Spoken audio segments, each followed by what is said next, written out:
we were in a part of where our horses weren't used to, and they were getting tired.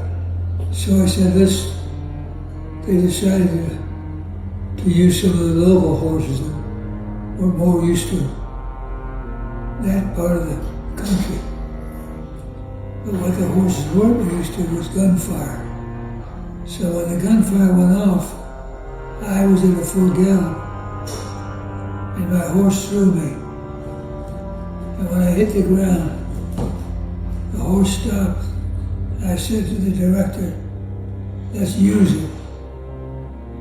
Get me back on the horse, and you can use the tape in a positive way. So they were able to use that tape.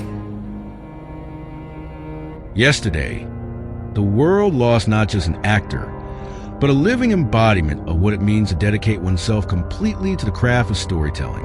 Robert Duvall, at the age of 95, closed his eyes for the final time, peacefully at home, surrounded by love. For 70 years, he graced our screens with performances so authentic, so deeply human, that they became part of our collective memory. This is the story of a man who refused to settle for anything less than truth. Born in San Diego in 1931, young Bob Duvall seemed destined for a very different life. His father was a rear admiral in the U.S. Navy, a man of discipline and duty. The Duvall boys grew up in Annapolis, Maryland, where the shadow of the Naval Academy loomed large. But there was a distance in that household. His father was often away at sea, and when he returned, the reconnection wasn't always smooth. Years later, Duvall would recall a telling moment after a long deployment. His father came home and spoke sharply to his younger brother. The little boy turned to their mother and said, "Tell that man to go home." He didn't even recognize his own father. That disconnect, that absence, shaped something in young Robert. Perhaps it taught him about the complexities of family, the spaces between people that words can't always bridge. Those early lessons would serve him well in the roles that lay ahead. His father expected him to follow the military path, but Duvall knew himself. As he would later admit with characteristic honesty, "I was terrible at everything but acting. I could barely get through school." After high school, he did serve his country, joining the Army and going to Korea, though he never saw combat. But when he returned, something had changed. His parents, surprisingly, encouraged him to pursue what truly called to him, acting. Duvall headed to Principia College in Illinois to study drama, and then made the pilgrimage that so many aspiring actors have made, to New York City. There, at the neighborhood playhouse, he studied under the legendary Sanford Meisner, and what a class it was. Sitting alongside him were three other young men who would become giant of American cinema: Dustin Hoffman, Gene Hackman, and James Caan. They weren't just classmates. They became brothers, friends for life, bound together by the shared struggle and passion of those early years. Duvall threw himself into New York theater. His work caught the eye of playwright Horton Foote, who was so impressed by Duvall's performance in The Midnight Caller that when Foote's screenplay for To Kill a Mockingbird was being cast, he had a recommendation: Robert Duvall for Boo Radley. It was 1962. It was Duvall's big screen debut. And though Boo Radley barely speaks, Duvall's presence was unforgettable. Even in silence, he communicated volumes. "I want my work to be true," he would say years later. Pure, not a false note from start to finish. That became his North Star. Truth, purity, no compromises.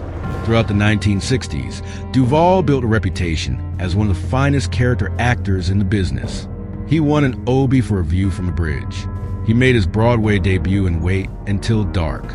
On screen, he appeared in Bullet, True Grit, and in 1970, he earned widespread acclaim for his role in MASH. The next year brought THX 1138, the first film directed by a young George Lucas. But everything changed in 1972. Francis Ford Coppola cast Duvall as Tom Hagen in The Godfather, not a Corleone by blood, but a pseudo-adopted son, a lawyer, a consigliere who would always remain, in some essential way, an outsider. Duvall inhabited that complexity completely. He earned his first Oscar nomination and reprised the role in the sequel 2 years later. Coppola knew what he had in Duvall. Actors click into character at different times, he told people. Bobby's hot after 1 or 2 takes. That's all he needs. While other actors might need weeks to find their character, Duvall arrived ready, prepared. True, looking back, Duvall joked that his only regret about The Godfather was that he didn't have a better hairpiece. But beyond the humor, there was genuine reverence. Working alongside Marlon Brando was transformative. He called Brando a hero and a king. About a third way through filming, Duvall had a realization. We're really doing something, I think, pretty special here that will live on for a long time come. He was right. The Godfather became more than a film. It became a cultural touchstone.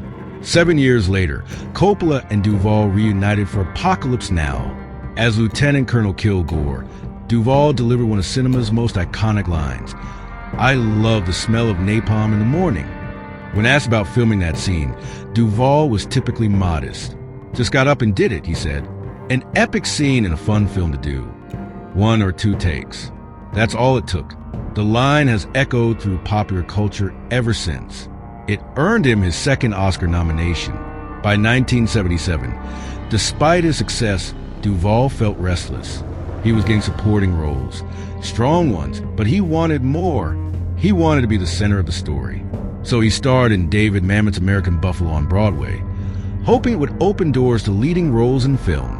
People questioned the move. "Why walk away when you're hot?" they asked. But Duvall wasn't interested in being hot. He was interested in being challenged, in growing.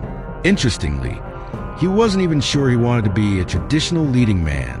To be a McQueen or a Redford, I don't know, he mused. They do the same thing all the time. They do themselves, and that must get boring. For Duvall, it was never about ego or stardom.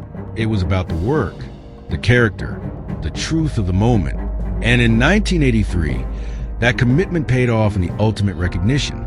He won the Academy Award for Best Actor for his role in Tender Mercies. He had arrived as a leading man, but on his own terms. Over the following decades, Duvall continued to work steadily, choosing roles that challenged him, that required him to dig deeper. His filmography is a masterclass in versatility and depth. He didn't just play characters. He became them. He lived them. And in doing so, he gave us mirrors to see ourselves more clearly. In his later years, when asked what he loved most about being 90, Duvall's answer was beautifully simple. Love the most? I don't know if I love any of it, but day to day with my wonderful wife. His wife Luciana was his companion, his caretaker, his love.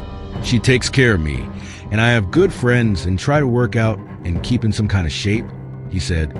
Even in his 90s, Duvall kept acting. "I'm always living well," he told people. For him, living well meant staying engaged, staying creative, staying true to the craft that had defined his life. Yesterday, Luciana announced his passing on Facebook. To the world, he was an Academy Award-winning actor, a director, a storyteller, she wrote. To me, he was simply everything. She spoke of his passion for his craft, his deep love for characters, for a great meal, for holding court with friends.